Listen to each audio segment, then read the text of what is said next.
sister, Bassett. Yes. It's you. I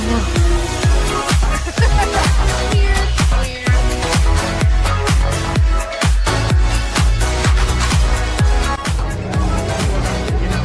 Wintertime here at Hogsmeade Village. Lieutenant Dane, Hello, Forrest. you got new legs. Titanium alloy.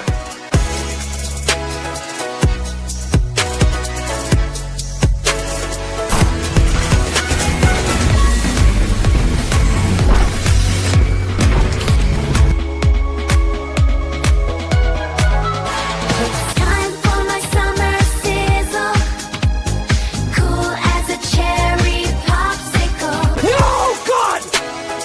No, God, please, no! No! No! No! It's happening. It's dish time. I've always wanted to do this in front of you.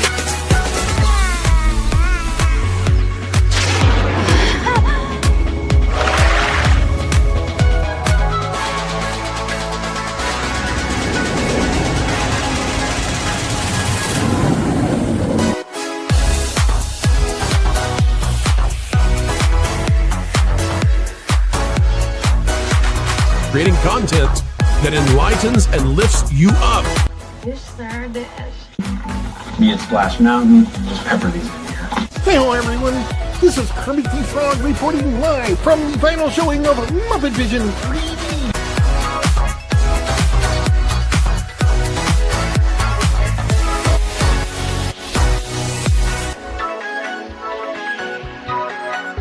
Right? God, I missed our daily dishes.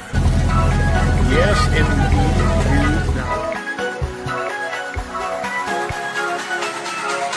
You know, I really don't remember you being this opinionated. Who knows? It's Hollywood, baby.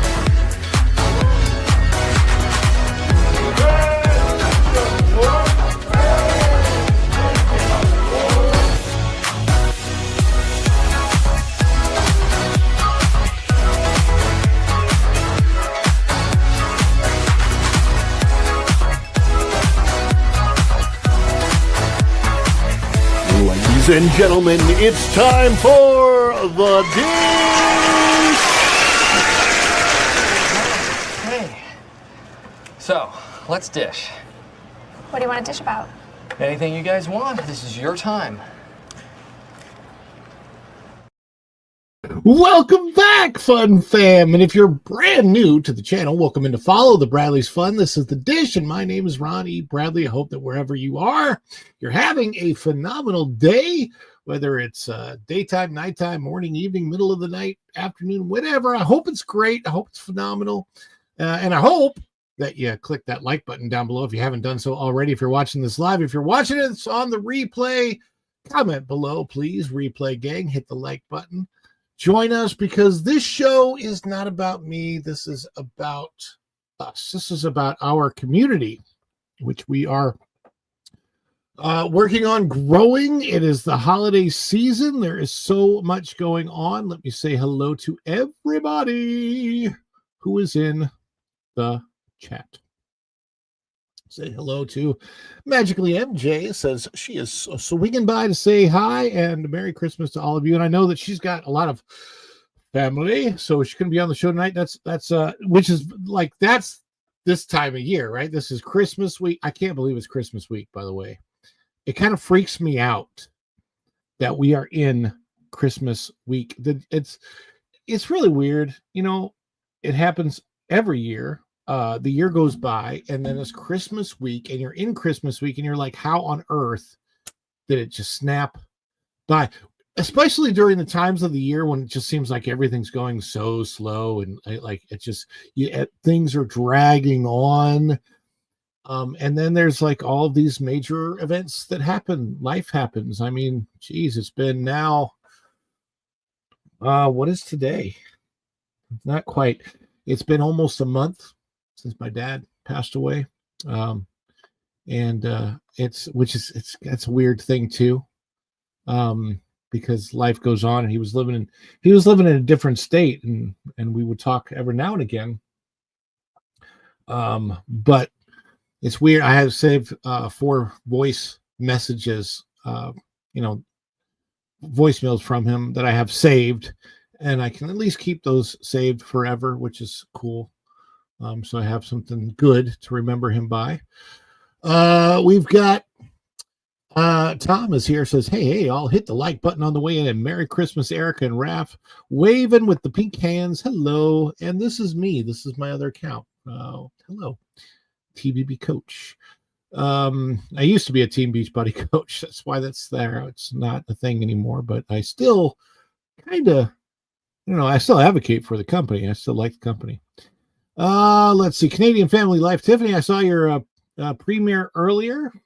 Yeah, that was good. Watched the whole thing. And always good to see your vlogs. Keeping up with Vlogmas. Something I did it well in 23, but I haven't done it since.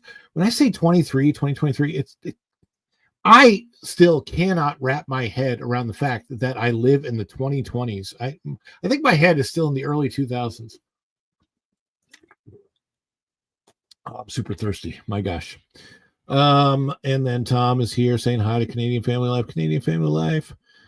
Tiffany's up there. By the way, what was I going to ask you?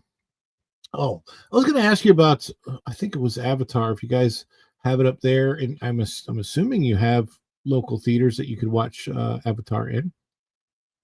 Linda's here. Linda says, hey, Rod, Merry Christmas, you and your family, and everyone in the chat. Merry Christmas and Happy Christmas. And Nita, our good friend Nita, says, hey, all, Merry Christmas. Merry Christmas to all, and to all a good night. It's all about the light of Jesus Christ. Never let anybody forget that. And let's see. And then Tom and Erica and Fairbrick Studio coming in from across the pond says, quick visit. Hello. I know it's late for you, Wayne. I know it's late. He says, Happy Christmas, everyone. Happy Christmas. And Tiffany says, hi to Wayne. Back and forth there. Tiffany, Tom. Dan's Life with Kingdom is in here. I see him. What is up, Dan? Good to see you. Good evening, my friend. And Magically MJ is chiming in again. Hi, everyone. Merry Christmas. Ho, ho, ho, ho.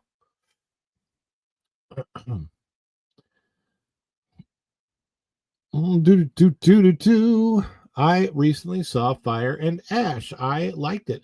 I understand a lot of people like it. For the people that consider it, I'm not saying that I wouldn't like it. I'm saying that I think it's probably a lot like Way of Water.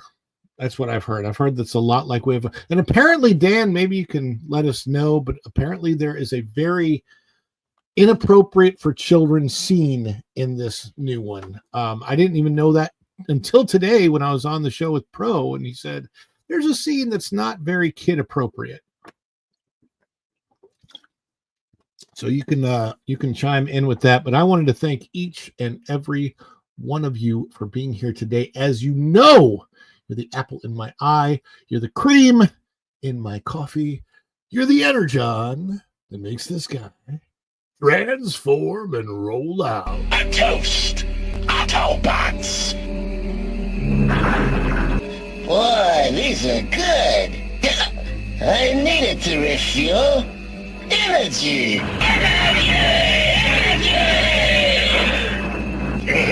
This stuff's the greatest!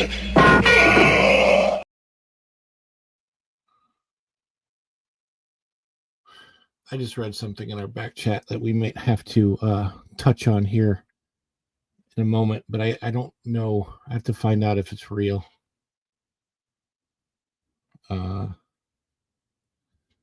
O2RR chiming in. Thank you for that. Yes, I appreciate that. We are going to get to that in a minute. I need to find out. Do you have a source? We have a source. Let's bring our people in. Let us bring our people in, and we're going to get back to the supers in just a second.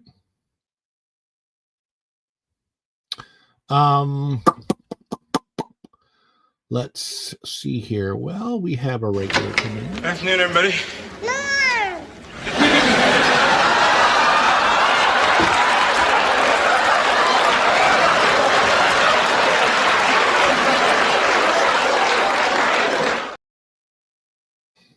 Tom! Ho, ho, ho. Don't mention it yet because I know you're researching it. So, Yeah, I know. yeah, let's find out what is happening here. Huh. Okay. This is so we're trying to validate some information and see what's going on here. Check your X chat too. That's where I found out about it.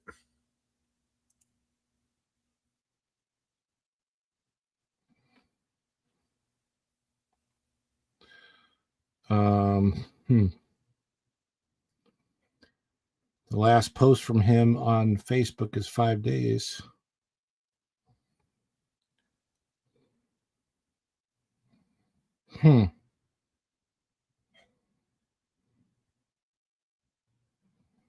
Yeah, I'm not finding anything. I just did something, but I don't know. What on earth?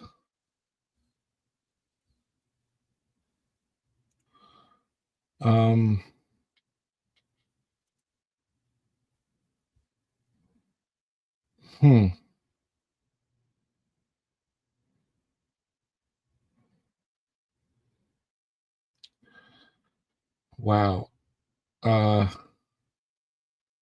Oh. Wow. Let me bring Erica in, and then we're going to go with the breaking news real quick. I can't believe I'm finding this out during my show. Erica, I'm just going to bring you on. Erica, welcome to the stage. Yeah, I'm doing research. I'm trying to I'm going to bring I'm going to find this, see if I can bring it up on the screen. Is it really true? Like, do we have a solid source? Apparently his dad. Okay, but what social does this man use that? Because he I don't uses, just want to. I know. Like, how do we know it's not just from the grapevine? Anyone can say that, you know? I know. Yeah.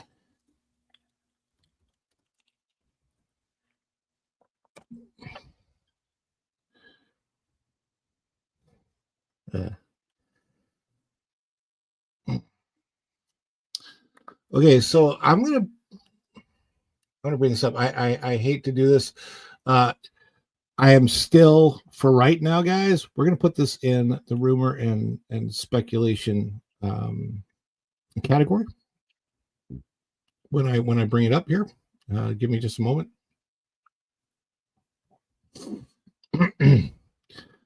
Because this is definitely not what I would have expected during the show. All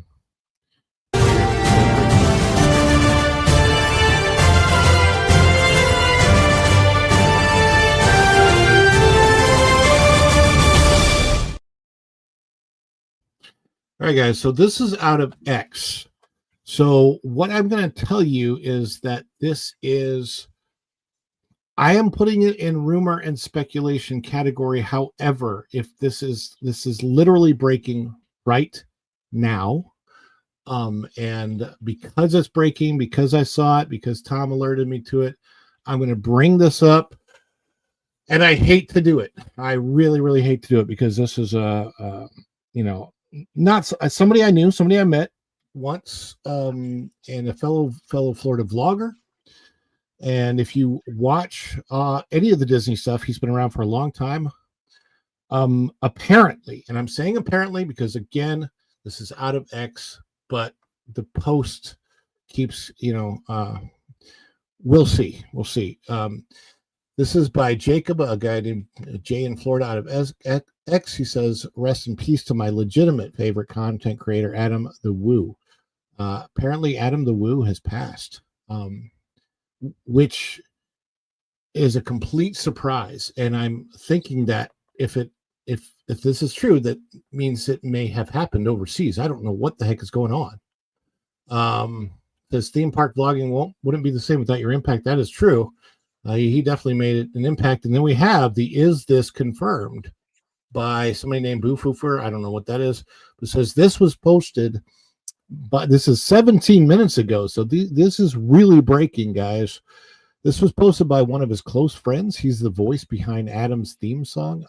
Salvador B. Quick says, I hate to be the one to break this news, but my best friend Adam is passed. I can't even speak, let alone go into detail. I miss him. I'll miss him forever. And then Jacob says his dad confirmed it.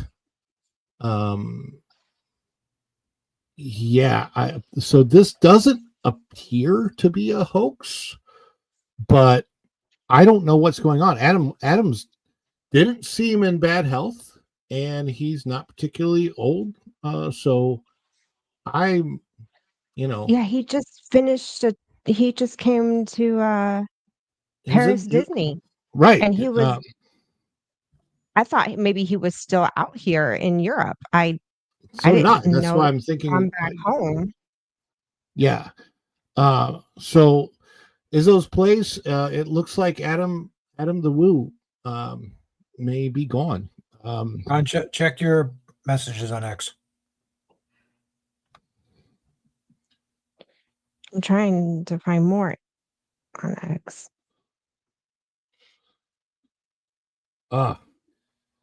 Wow. Yeah, it looks like his dad confirmed. Oh my gosh, what on earth?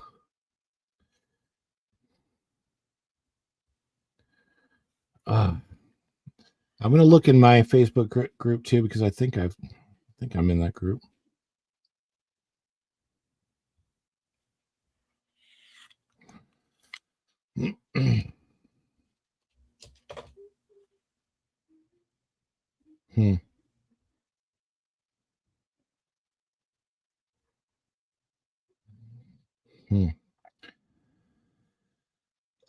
Boy. It's everybody's saying it. Yeah. I'm looking through my Facebook posts. I'm so heartbroken over the news that Adam the Woo has passed. He was a great person, lifelong family friend, had a heart of gold, will be deeply missed. This is, I have no idea what the heck happened. But it seems that people are confirming it. It's, oh my gosh. And one of his posts 10 weeks ago, Adam has said, in 2026, I plan on getting back in a car and hitting the back roads in small towns of America. I mean, he whatever happened, it certainly wasn't expected, because this is sudden. Dan says he just checked Instagram. We don't know what in the world did happen. This sucks. This super sucks. Yeah, it does. I only met Adam one time, and he was super nice. He was actually with Tim Tracker when we met. It was during the whole Tiana's thing, when that was getting open and stuff. But my gosh, he just posted about, my mom says he just posted about the Grinch being at Celebration yesterday. Whatever happened, something must have, I don't know, man. I'm assuming, I don't even want to speculate. It's just horrible. I feel bad for his family. Oh, absolutely. I mean, apparently it's his dad who found him, and no father should ever lose their son. Cheers. It's really hard, losing a parent. Shouldn't ever go the other way around. So I feel really horrible about having to break this news, but Adam was definitely a part of the Disney big huge part of the Disney community, of course. Yeah, this is going to have an impact, a huge impact, I think, in the vlogging community, and super surprised. And okay, so Jessica said Adam the Woo. Who are you talking about? Okay, so Adam the Woo, Nita, if you're not familiar with him, is a long time Disney vlogger. He vlogs about a lot of things. He actually got kicked out of Disney for a while. I think still kicked out of Universal actually, for things that he did early on in his vlogging career. Like going into backstage areas and stuff. I don't know all the details, but hidden places. That was a lot of big videos on that.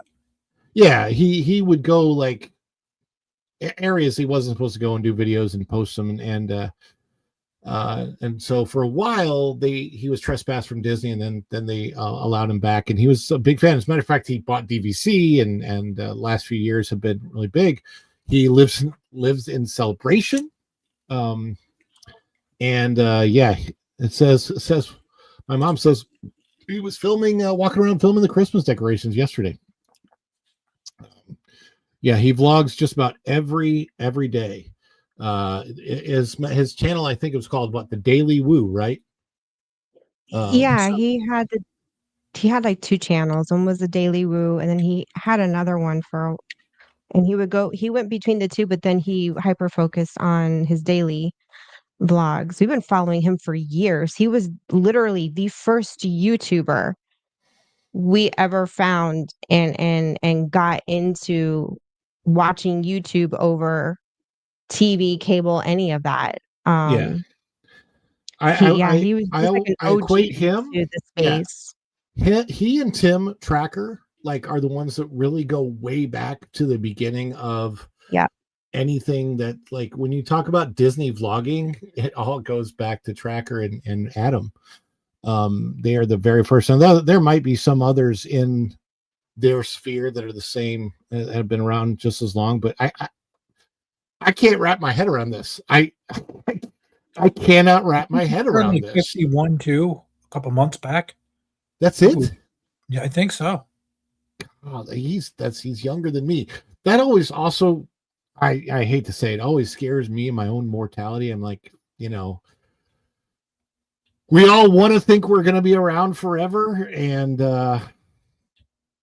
you just, I always say, though, I mean, I always say, you don't know when a meteor is going to fall from the sky and happen to bonk you on the head, and that's it, you're gone. You have no idea. Absolutely is those places. For anybody that is family with Adam, friends with Adam, close to Adam, prayers, condolences, and we mourn with you. Absolutely. Man, I mean, it's just it's just a huge surprise, and I hate to open the show with this breaking news, but it's in the Disney community. This is too big to ignore. So this sucks. I'm just gonna say, I mean, like, and would I don't even know if I would call him a pixie duster. Like, he really liked Disney on the one hand, but he called them out when they needed to be, obviously, to get back in the good graces of Disney and be able to go there. There's some things that needed to be done, but he's still very honest, and he was just a good fellow, down to earth guy. For a while before he moved back to Celebration, I think he lived in California for a little while, out in Orange County out there, and then Orange County back here. So I guess Celebration's in Osceola County, but God, I can't. This is nuts. This is absolutely nuts. Anyway, I hate to break it, and I hate. Apparently, it's real. We don't know anything about it. What's that? I'm talking to Pro right now, and he's already posted on X about it, and the news came down from Adam's admin team on Yeah. his Facebook group page. So I saw that. it's legit. I don't think. No, everybody's talking about it now. It's. I mean, apparently his dad found him, and that this is. We just don't. I don't want to go into any deeper in it, as far as the circumstances. But my heart, seriously, because I'm kind of part of that community, goes out to the rest of the community, because I think we're all going to want to come together and honor the guy's life. He I mean, he opened the doors for all of us, really. So, I hate this. It sucks. It just sucks to have to deal with it. But seriously, thoughts and prayers and go out to the family, friends, condolences, and we absolutely mourn with all of you. I'm definitely going to be in mourning. I know Adam Wu might have passed, but I didn't think it was. I'm kind of like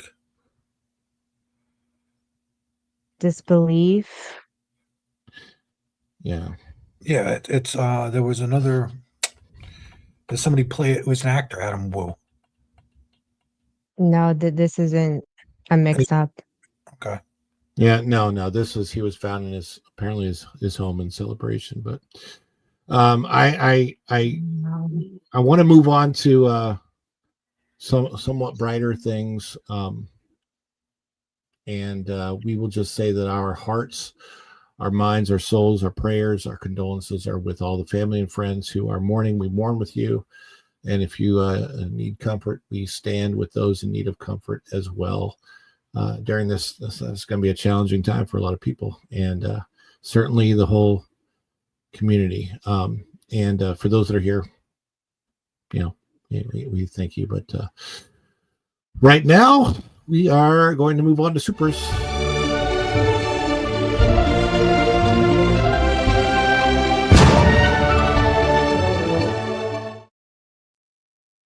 And we do have one super chat, and that is from O2RR, $1.99. Thank you for all that you do. Merry Christmas. Thank you, O2RR. We appreciate you being here.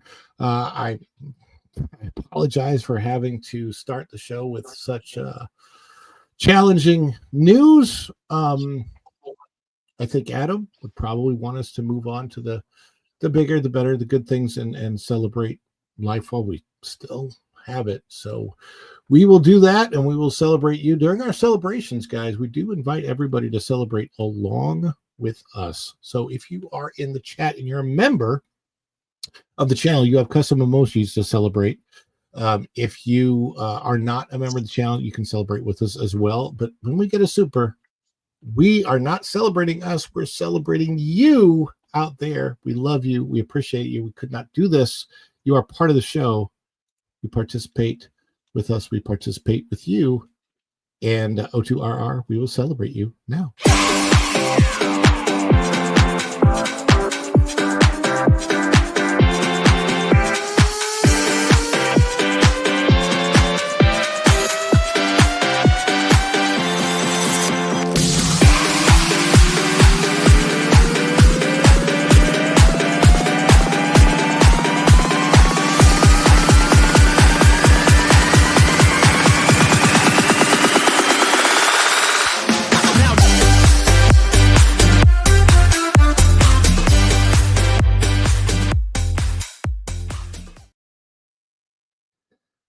Oh goodness, guys, thank you, for your chats and for your patience. Man, yeah, lots of prayers. Yeah, rest in peace, Adam. Rest in peace. I hope, man. It's a hard one to have to start with, guys. So thank you for your patience with us. But you have been patient, and we appreciate that. And so I believe it's time. I think it's time to talk about the numbers.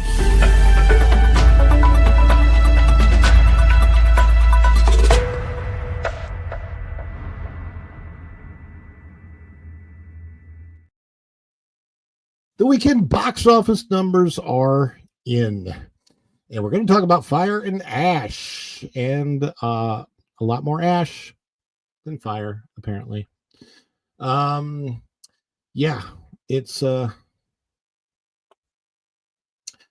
Avatar Fire and Ash. It did come in. Now, it was estimated for the domestic take was going to be 88,000. It came in above the domestic estimate at 89,000. So that is good. But here's like honestly, if we look at the full weekend chart, let's bring that up here. Avatar Fire and Ash 89,000, but look at the number 2 movie. The number 2 movie in the domestic box office this weekend is David by Angel Studios. I don't want to say that's a bigger story. Now, Erica, have you heard of David over there in Germany? Oh yeah, I actually want to see it. I just haven't, as usual, never have time, it seems. I don't know how well it's doing out here, but I mean, I like anything from Angel Studios. So, and Christian movie, I'm all in for that. Yeah, absolutely. And it looks like it's interesting to bring out the movie David at Christmas. It's like, I mean, I guess it was David of the House of Judah. I guess he's the same lineage, right? I think, Jesus Christ. But regardless, it is an animated film by Angel Studios. I think it's got some prominent voice actors in it. I'm not really sure. We went and saw it was, and I think it was Angel Studios. It was actually like the Christmas Story or something. We went to see that in theaters, but it was in the spring. It was interesting. So yeah, I think it's great that David is 22 million. I don't know what the budget was, but I don't imagine that with it being Angel Studios that the budget is huge. But if that goes on and gets legs out, let's say that it's an interesting film. If that one legs out to like 100 million, that would be huge for Angel Studios. They're really breaking in and making a name for themselves as kind of oddly like a big deal because the Christian film industry was such a niche industry that is typically very independent, and a lot of things don't get released at the box office, right? The movies I've acted in, not box office releases, but Angel Studios has really broken through and become a big deal. Avatar Fire and Ash, there it is. It's 89,000, and yes, he is in the lineage. I thought he was of the House of Judah, so. Keep It Real Original. I like that name. That's very cool. Thank you for being here. It's the first time I've seen you out there. So thanks for coming in. Keeping It Real and Original. The avatar looks like somebody I know, but I don't know if that's you or not. So I won't say. Let me see here. I wanted to put the story up about Avatar. And this is out of the Hollywood Reporter. Avatar 3 box office. James Cameron saga opens on low end in US with 88 million. We know it's 89 million now, but race is far from over. Now it's going to be an interesting read. I haven't read it, but the reason I wanted to bring it up is because of how it's framed by the Hollywood Reporter. The first 2 Avatar films, and by the way, this is by Pamela McClintock. Give her credit out of the Hollywood Reporter. The first 2 Avatar films, likewise, didn't boast huge pre-Christmas openings, yet went on to become the number 1 and number 3 top-grossing films of all time worldwide and globally. Avatar Fire and Ash pulled in $345 million globally, the second best of 2025. Number 1, of course, was Zootopia, which just happened, right? Zootopia 2. Let me see if I can get this out of the way. So it says James Cameron's third installment in his groundbreaking Avatar series minted green at multiplexes around the globe over the weekend as the year-end holiday box office commenced in earnest. Avatar Fire and Ash from 20th Century and Disney amassed $345 million in its worldwide opening, the second best global opening of any 2025 Hollywood title behind fellow Disney Thanksgiving tentpole Zootopia 2. They don't put an asterisk by that where they say fellow Disney movie, but there should be an asterisk by that because while Disney is releasing this, they don't get all the money from this. Cameron owns the rights to it. Disney leases it. So it's not like they own Avatar outright. It's a partnership with James Cameron. So Disney doesn't have the same take that they would have from Zootopia 2. Zootopia 2 also, its domestic numbers are not as good as its international, so it's probably not making as much money as people think it is. Fire and Ash was never expected to match the $441.6 million launch of the 2022 sequel Avatar: The Way of Water, but the drop-off was somewhat worse than expected. I would say $100 million less than its opening foray is a little bit worse. Yeah. One surprise in particular, it came in on the lower end of expectations in North America with 88 million. Now we know it's 89 million. Prequels also face challenges even when it comes to Pandora. The goal now is to make up ground over the lucrative year-end holidays when a 5 or 6 multiple is entirely possible. And we're going to talk about that caveat in just a minute. The mega budget film is earning strong audience exits, including an A cinema score in line with the two previous films, despite its runtime of more than 3.25 hours. Disney insiders say this puts the threequel in the driver's seat, noting additionally that post-track exit scores are an exceptional 4 out of 5. The first Avatar movie was all but lambasted when it opened to $77 million in 2009, considering its cost. But the angst soon ended as the film picked up momentum on its way to becoming the top grossing film of all time at the worldwide box office with an astounding $2.97 billion not adjusted for inflation. Still holds that honor, followed by Marvel's Avengers Endgame and 2 more Cameron titles, Way of Water and Titanic, which are north of $2.3 billion. The Avatar series has always drawn much of its strength from overseas, and early signs have Disney and Cameron's Lightstorm beaming. IMAX, whose technology the filmmaker has always relied on, ponied up $43.6 million of the opening weekend global gross to mark IMAX's biggest opening weekend of the year and among its 5th biggest openings ever. All told, IMAX and other premium formats accounted for 56% of all tickets sold. Cameron is making a huge push to see the pick in IMAX 3D, which, by the way, if I'm going to go see this, I would probably want to see it in IMAX 3D because this movie is more about spectacle than story. It just is. So this, of course, goes on and goes on. I will say they also talk about David down here, which is interesting. 2 movies that could be collectively dinging Fire and Ash are the faith-based David from Faith-Based Angel Studios and Lionsgate, The Housemaid. I don't think The Housemaid really, it's not really cutting into it that much. It's a very, very different type of a film. But yeah, so let's talk a little bit about, about Fire and Ash and about Pandora. And I'm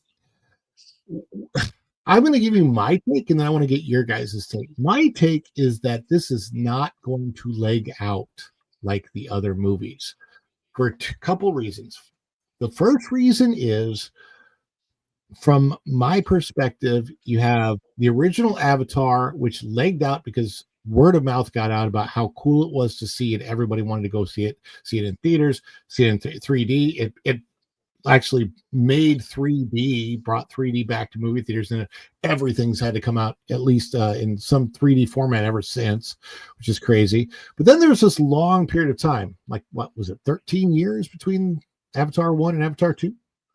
So what was yeah. So of course there was a lot of buildup to, was The Way of Water going to live up mostly to the CGI spectacle of, the technology of Avatar, the original Avatar? And a big reason why that has happened is because a lot of franchise movies, their CGI has actually gotten worse over time instead of better, which it should be getting better. But Way of Water definitely lived up to the vision. However, if you go and you click Way of Water on Disney Plus and you try to watch it back, you will find yourself bored as heck after a while, because it's just not, it's not an exciting story. It just doesn't draw you in to the story. When you're watching it in an IMAX screen in 3D, it feels like you're going on a ride. It feels like soaring over Pandora for 3 hours, going in the water and swimming around with the whales and all that weird stuff, right? But when you try to watch it as a story for the film, I just, whatever. So for me, and I know Dan said he liked it. Dan says they need to change the title because it's not about Avatar anymore. That's true. It really is not. I mean, I guess Sully is living his life in his avatar, which is weird, but yeah, it's really about the Na'vi people and stuff. But for me, it's like, I don't really care about the story. And am I willing to spend $25 for myself and everybody in my family that wants to see it, whether that's 3 of us for 75 or 4 of us for 100 or 5 of us for 125, to go see it in 3D IMAX? Is it worth it just for the spectacle? And am I going to see enough new stuff in the spectacle of Pandora that it's going to be worth it for me? I would say that maybe if it comes down to half that price, maybe I'll want to go see it by myself when it comes down to like $10, or take my wife and we'll go see it together for 25 or something like that. But it would be way far out there. At home with 3D glasses. Well, we used to have a 3D television, but we don't now. But it's just, I don't know. It just, to me, it's like I've been there, I've done that, and that's my feelings on it. And I don't think everybody feels that way, but I think, and here's what I think enough people probably feel like I do, that this movie it'll probably, it'll go over that billion mark because of the international box office, but I don't think it's going to do what the other 2 films do. Erica, what's your take on the whole Avatar situation at this point? It sounds like there was such a long gap between the first and the second movie. Just a missed opportunity, and the IP just kind of slid off. And by the time they came out, at least with the second one, it was a good movie. It was okay. I wouldn't say it was like my favorite movie. It was too long. They could have done all that storytelling, in my opinion, in about 2 hours, maybe an hour and 45 minutes, instead of the 3.5 hours that it was. And then they've come out with another one. That's another 3+ hour movie. And I'm just not really that interested. It's lost its luster. And I think Disney has just dropped the ball on this IP. Meanwhile, they've built this land in one of their parks, and I don't know what they're going to do now. Because I'm hearing things that people aren't really buying the merch. It's, in the park at Animal Kingdom, it's not really as popular as it once was. So I'm just kind of seeing it just kind of taper off. I think what will keep the land alive is that it is well put together. It is very well themed. It is beautiful at night when you can see it at night. And the 2 attractions there, I guess, are enough of a boat ride. I mean, kids like boat rides. And then you've got, a big theater, screen attraction, which most people like, no matter what IP is thrown in there. So it'll stay alive, but it's just not going to carry the, how do I put it? Like a Harry Potter, Star Wars type of lore and fan base. You know what I mean? It does. Yeah, I would agree. I just like, for example, I can name Jake Sully and Natiri. I can't name their kids. I think there's a white guy named Spider. Same here. Yeah. But you know, I remember that going back to the Star Wars. Talk about Star Wars. Look, check this out. I got the original. This is my box set of the original trilogy when it first came out on DVD. Like, this is the first DVD set, and I bought this right after it came out on DVD and was available. And I also have the original box set of the VHS. I have those also. Yeah, and I've got that was the a big unedited purchase for me back then. Yeah, it was a huge deal. And I don't know, in your neighborhood, Tom, as kids, you remember like between Star Wars movies talking about how what was going to happen? Like, I remember we speculated the crap out of that. Yeah, my friends and I, we would get together and what's going to happen to Luke, and and then when Yoda was introduced, they did the puppetry of Yoda so well that you forgot that he was a puppet. And I also remember specials coming on television about the technology that they were developing between films to make it work better, and all of the. Do you remember the first? Shortly after the first one, they did the special effects for sounds, and the old telephone poles had these cables that would secure them. And I distinctly remember one of the guys from ILM, whatever the hell it was, taking a wrench and going up and down the length of that to get the laser sounds. It was Ben Burt. That was insane that they did that. Yeah. Yeah, totally. I all of that stuff. Like, we were fascinated by that. I haven't heard anybody being that fascinated by Avatar. And my buddy's gotten to the modelings of the miniatures and the ships because they were like, look how that looks. And that's how it started. It's another problem with CGI when you think about it, right? So when you look Back at then, Star there was no Wars, CGI. well, with Star Wars, you could make a model that looked like something that they used in the film. And they're like, oh, this is like I can hold it in my hands and I can watch the movie. And like, you can't do that with CGI. If you have a Lego model of something on Pandora, it's not like that was ever used or anything like that was ever used to make the film. It's so different now, Different. Yeah. And Well, it's let's face it, Rod, we're over 50. Well, yeah, that's true. But Erica's a young buck. I think she's only 22, right? And I think these Avatar films, I mean, like I said earlier, I'm like, at least promote it. At least do a tie-in where every theater has to serve s'mores, so that you have an element of the fire and ash there. I was just thinking have a fire pit going, so you got the right smell. Yeah. Oh, you walk into the theater and you can smell the wafting chocolate and embers of the smoky fires. I like a whiskey and some, smoky whiskey and there you go. To walk in. That's a delicious smell. Oh, yes. and hot cocoa and all that. But anyway, so let's do some just real fun speculation. I'm going to go around. Tom, box office prediction for, let's say, how Fire and Ash ends up. Let's do the global. What do you think? Maybe another million more than what they got now.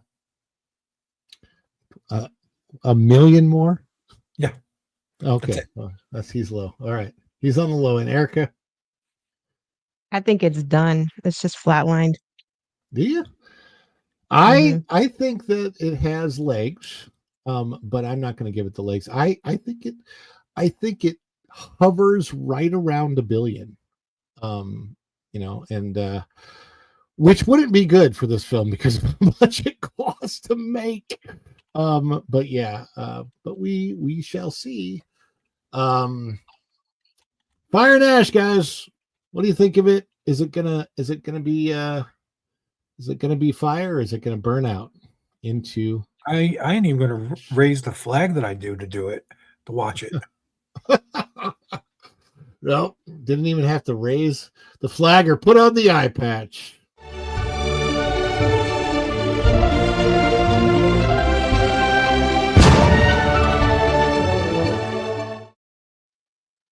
All right, we are back to Supers, and Dan's Life at the Kingdom has a member chat. Thank you, Dan. Appreciate that.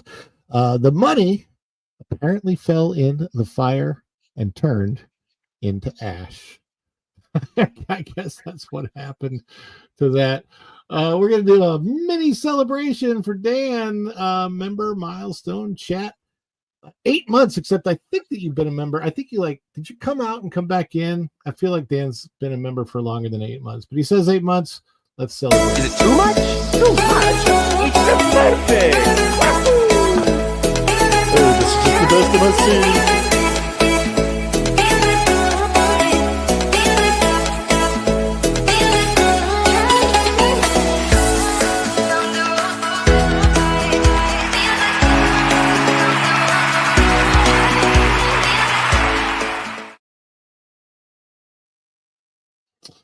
Oh, we got celebration chats with the balloons. Yay. Let's do 8:25. Okay, we have time. Good. We have another story to get to, and technically, even though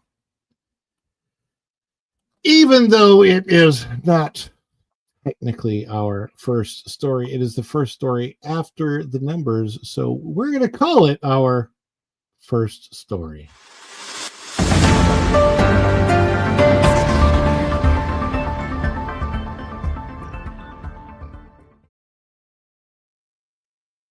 Lightning Lane Premier Pass sold out for 8 consecutive days during the holiday period.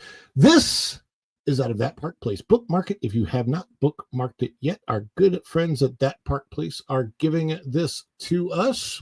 This is by Cham Lee today. The Lightning Lane Premier Pass at Walt Disney World Resort sold out for 8 consecutive days at Magic Kingdom during a peak holiday period, while also selling out for 4 consecutive days across all Walt Disney World parks. Magic Kingdom sellouts began on December the 20th and will continue through December the 27th.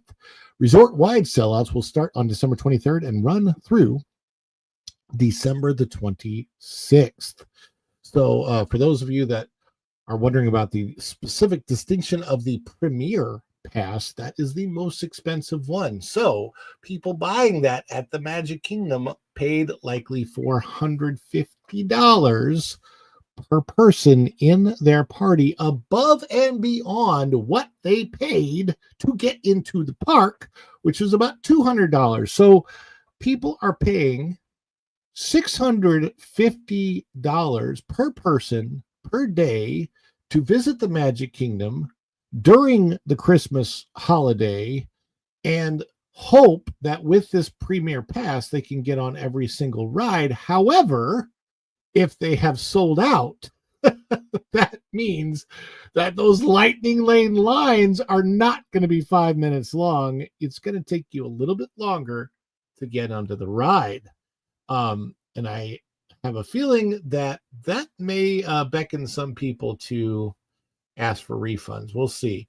Availability checks conducted through the official My Disney Experience app showed no remaining inventory for the Premier Pass on the affected dates, indicating that Disney had exhausted its daily allotment of passes for those park days. Holiday travel demand factors. The stretch of consecutive sellouts coincided with the Christmas holiday travel season, a period that historically sees increased domestic travel and elevated attendance at the theme parks nationwide. There's a PhilharMagic. Sales data and pricing reports show that Premier Pass prices rose during peak travel dates, with costs varying by park and by date. 4 of the affected days reached all-time high pricing on December 23rd, 24th, Christmas Day, the 25th, and 26th. Guests paid $449 per person for the Lightning Lane Premier Pass at the Magic Kingdom. That's right. That's exactly what I said. That means in addition to the $199 or more that you're paying to get in, I think it only goes up to $199. Wait a second. Yeah. $199 plus another $449. Yes.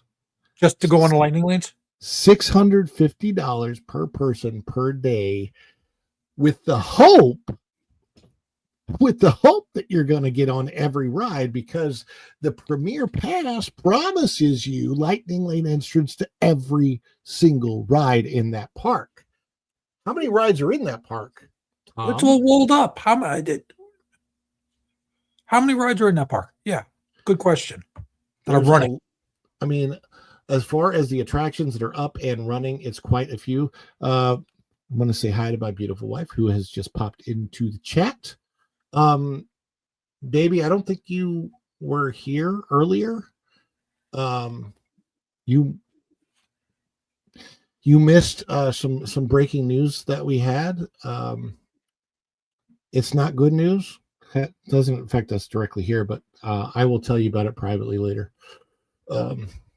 Or if you're home, you can come in the room and ask me. I don't know if you're home or not. Anyhow. Okay. Love you, baby. There is some news that we'll go over. It's sad for the vlogging community. Or I'll text you about it. Anyhow.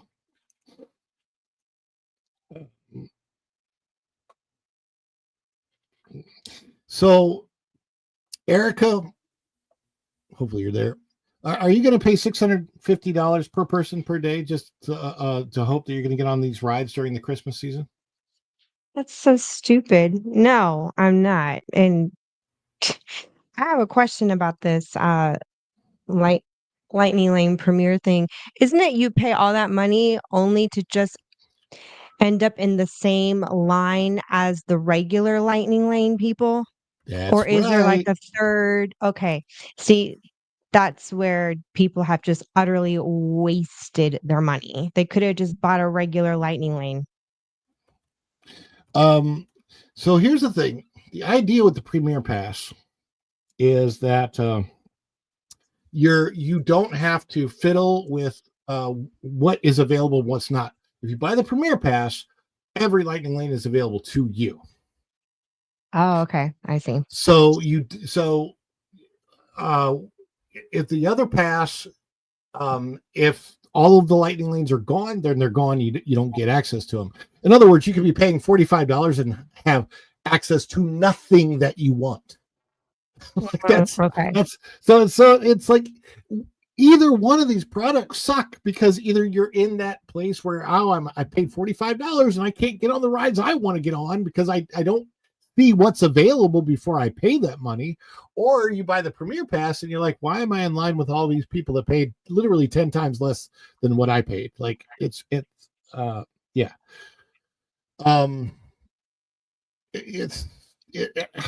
way they have done their system is so convoluted. I would not mind for Disney to do just the Lightning Lane Premier Pass and just eliminate everything else about it and just call it Lightning Lane. That's it. You do your Lightning Lane, Disney, and Universal has their what do they call theirs? What do they? Express. Express Pass. Yeah, Express Pass. The problem is that it's Disney, and if they were to do that, I mean, people are paying what, $600 and what dollars for this? That's I don't even think Universal charges that much for theirs. They do. Yeah, I mean they I don't know if they go up to $450. I have been there on days when $200 at Epic. Okay, so yeah, they're that's like half the price from 600, and I'm sorry, that's just, and let's be fair, it's 400. Then your pass on top of it. What's crazy to me is that on any of these days when it is busy like that, you're still not, there's no way that you're guaranteed to get in every single ride. And that's what these people are believing. Dan's Life in the Kingdom did the math. 650 divided by 10, 65 per ride. But I think there is I think there are more rides than that at Magic Kingdom, but you might only get on 10, and for that you'd be correct. And you know that you can only get on them one time which so if you've used it at Tron, you can only ride it once. You want to ride it again, you'd actually have to pay extra for it or wait in the longer line. Wait. That's for the Premier one too? You can only use it once? The Premier one you can only use one time at every attraction. You can't use it at like multiple times. Like let's say that better use for that money. Oh, good Lord. And not to mention the fact that you're going at a time when I think the ambience of the park is better than the rides. Like I don't know who they designed this product for other than people that are really, really well off, but are only going to come to the Magic Kingdom one time in their life. Like that's what's so weird. Like who are those people? Like I don't get it. Can you pay for this in advance when you're doing your vacation planning? Yes. And have it part. Okay. But On that note, I don't think you can get a refund for it though. But I mean, on that note, if it's like the one in a lifetime trip and you can include it in with your vacation package and you're paying monthly payments until your vacation is paid off. I mean, I guess if you're one of those live my life in payments kind of families, which I mean, most of us are, let's be real, none of us have that kind of cash to just hand over, I've been to Disney so many times. I don't fall into that category. I'm the type I'm fine waiting in line. I'll do what I can and leave. I don't have to see everything, but I get that there are people out there that have either never been or they go very seldomly. So when they do go, it's very special. And, I'm trying to put myself in their shoes, It's really hard because I've had so much access for so many years for like nothing. To me, it's like, I'm not paying that to wait in that. You're out of your mind. Well, the thing is also you don't know until you get there if you're looking for that kind of access. And look at you see this video shot. This is from just a couple weeks ago. Same Christmas stuff, same things are available, and like nobody's there. I mean, it literally goes from almost nothing to like crazy busy just on Christmas week alone. You go to the park on this day with all the Christmas stuff a few weeks ago, beautiful weather, 75-degree days. You don't have to buy a lightning lane and you're getting on everything 20 minutes tops, right? So like, man, well, they gotta think of it this way. People are going to take their family for the holidays. A lot of people have off during the Christmas week and that vacation. So it's just traditional. That's what they're going to do. Yeah. Yeah, you got those too. But the ones that people come over from overseas or they come from ever and they're like, you know what? Our exchange rate isn't bad. Come over from Ireland. Their exchange rate is good. Mm-hmm. They're gonna do it. They're gonna spend it because it's not costing them as much as us. Well, to be fair, Disney throws out really, really good deals to like the UK. I don't know what it is about Disney in the UK, but they almost get like Florida resident like discounts, and in some cases cheaper than what we get in Florida. They get free dining plans sometimes added when we don't have free dining plans, or they get what they dining credits, which is even better than dining plans. I know this because as a server, there was a special card that they would hand us and they would pay for that. And that was the dining credits that they actually got for free. Sometimes like $500 worth of dining credits on a card that they could use throughout their vacation until that money was used up. And it was part of their vacation package. So they definitely get some big perks for coming over if they're from the UK or from Europe. Yeah, it's kind of crazy, but they are they're sold out, and it's that's the Magic Kingdom. I still personally though I say if you're gonna make it all the way over here to Orlando for Christmas, I think it's a good idea to go to SeaWorld because SeaWorld is the Christmasiest Christmas park in Orlando. Tom, you've been during Christmas season, right? SeaWorld? Yeah. A lot. It's like they threw so Erica, you got to remedy that. I will. I got a lot of making up to do when we get back to the States. It is the only Chef Eddie. That's smart. Chef Eddie goes, I will set my VPN to Scotland next time I book a trip to Disney. Yeah, when you're talking to the rep, I've tried that, and I'm in Germany. Yeah. Maybe I just need to try again. It didn't quite work. I don't know call why. in and say, excuse me, I'm looking for a Disney rep. Right? All right, so tell me what kind of deals you got right now for like the Scottish people who are coming over there. Do you have haggis at your parks? Why do you sound like Michael Myers? I don't know. Because you're fat bastard. I've got to work on my Irish accent. It is not that good. Yeah. Epic is getting busy also. Epic is crazy. We have a story about Epic Universe. Let me see if I can put that one on the screen. Let's see. Disney's Animal Kingdom creator Joe Rohde praises Universal, compares Epic Universe to Disney Animal Kingdom development. This is also by Cham Lee, out of That Park Place. Former Disney Imagineer Joe Rohde attended a presentation from Universal Creatives and walked away very impressed. He compared its creative philosophy to that of Disney's Animal Kingdom, the park he helped design. Rohde has publicly stated that he has not yet visited Epic Universe during a Legends dinner hosted by entertainment designer Bob Rogers. He sat in on a presentation by members of the Epic Universe creative team, then transcribed his notes and shared his reflections. He took to Instagram to share his thoughts. His observations highlight a set of principles he regards as valuable, ones he associated with the design of Animal Kingdom and which he identifies as being echoed in Epic Universe. Design philosophy: a park is first a park. I love this. When you go into the park, like the first thing that you want to experience is that it has a welcoming feeling. You feel like, I don't know, you just feel like you belong there. Kind of, it's a weird thing because it's not reality. It's not reality. You're walking into fantasy, but yet they've done something. They've made a fantastical place real. One of Rohde's central takeaways was the recurring theme in the Epic Universe presentation: a park is first a park.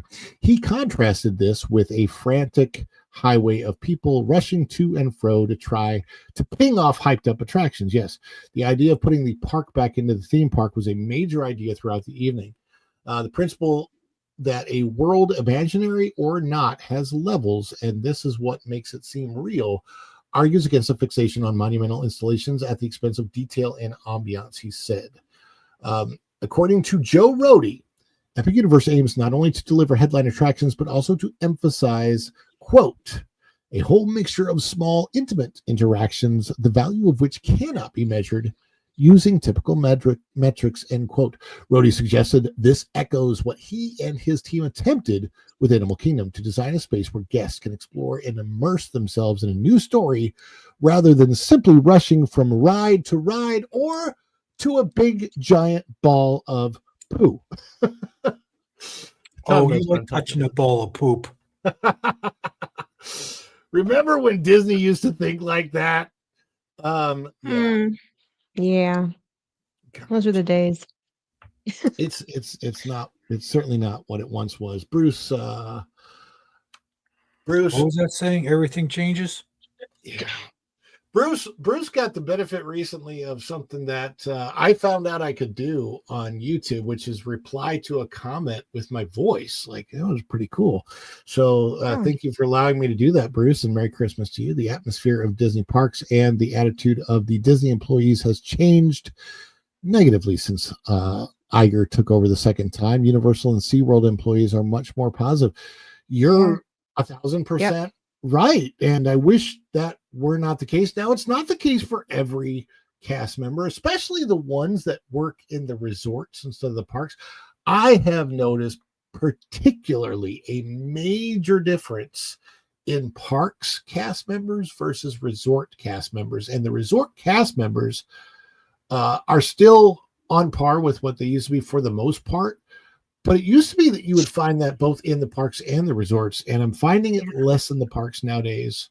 I particularly like to visit the resorts. You and Bob should compare. Berry Place 28.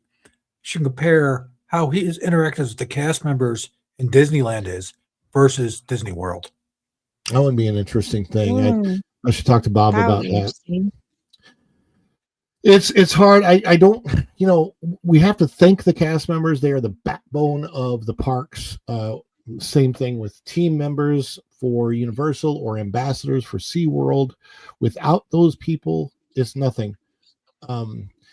And one of the things that has bugged me more than anything else about going to the parks lately is when I was a cast member, you could literally get fired for telling somebody I don't know if they ask you a question.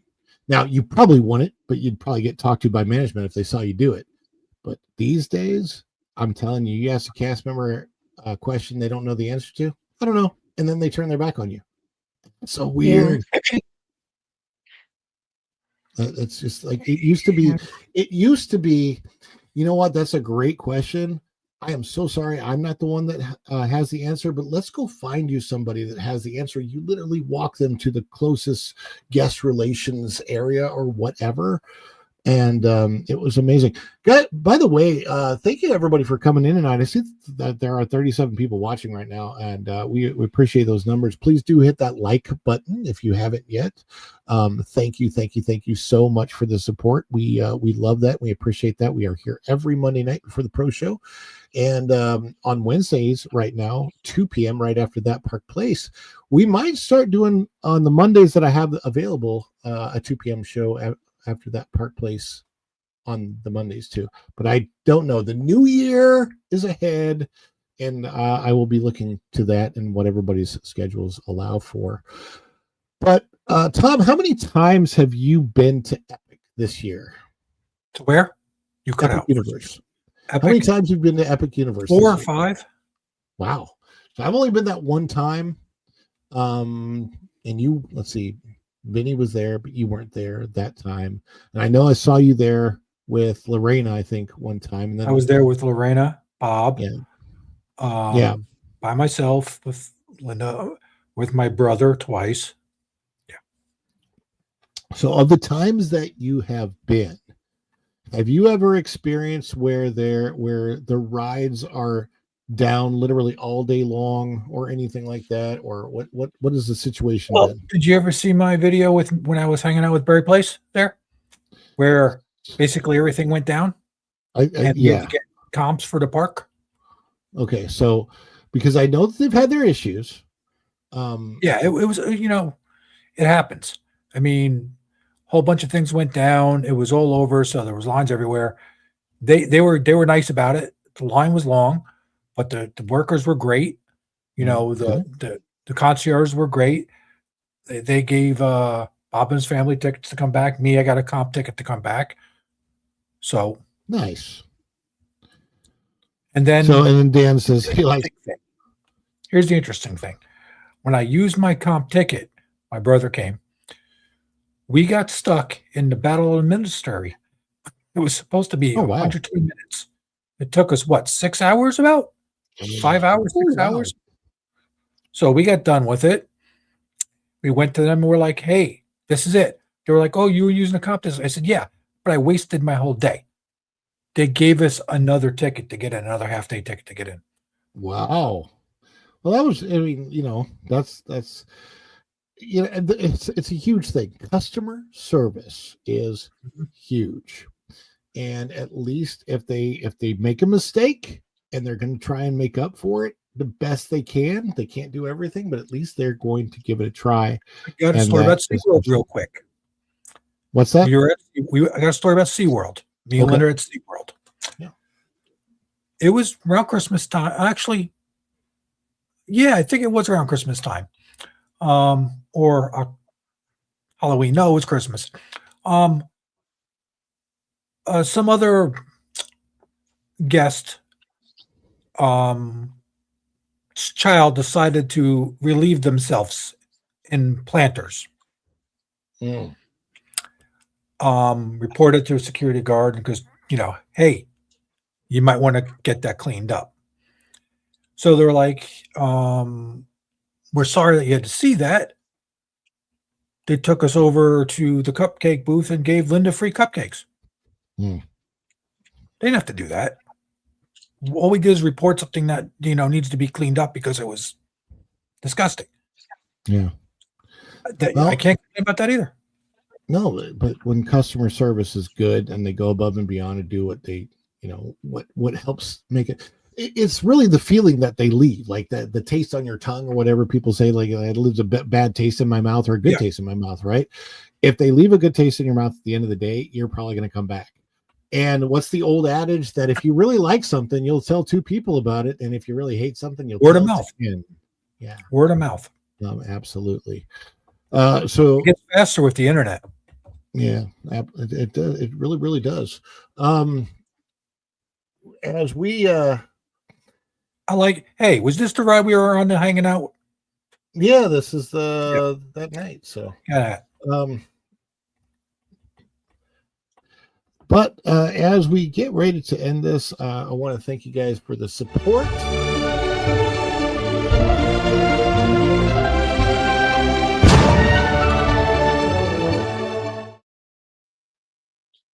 Thank you so much, O2RR, for your $1.99 super chat. Thank you, Dan's Life at the Kingdom, for your member milestone chat. And thank you, everybody that has come into the chat tonight for all of the support. Tom, let people know where they can find you on these interwebs. Wait a second. Before we do that, Chef Eddie has just become a YouTube member on the friendship boat level. Let's give that a little celebration, shall we? Let's celebrate.